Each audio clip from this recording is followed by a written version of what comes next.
Hei, oleme Kerstiga Tartus ja siin käivad tudengite sügispäevad ja möllu on siin kõvasti. Siin käib mingi lava kokkupanek ja purskaev ja sügispäev saab plats.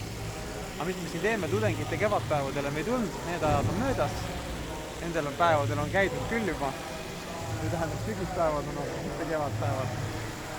Aga tulime hoopis öiseid fotosid tegema ühest uuest objektist, et saaks tõesti vinged reklaampildid. Et ootame siin nüüd hämardumist ja ootame, kunas need ilusad laternad siin platsil kõik põlema lähevad ja siis teeme uhked fotod.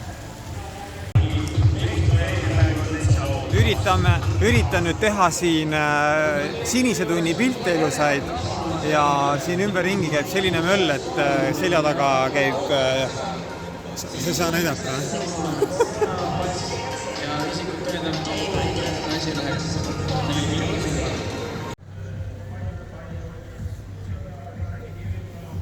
No nii, tänane õhtune ja öine pildistamine on päris paras väljakutse olnud. Nagu näha, Kersti siin külmetab. Siin käib mingi lava kokkupanek. Pirogovi platsil käib tohutu möll.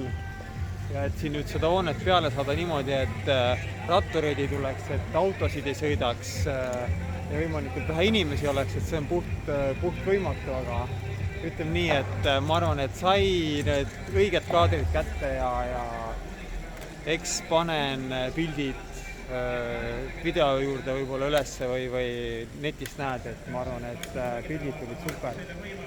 Ja õhtune Tartu Raekoja plats ja kõik see möll on siin väga ilus ja siuke melu käib, et nüüd tuleb vist küll tudengite sügispäevadele minna.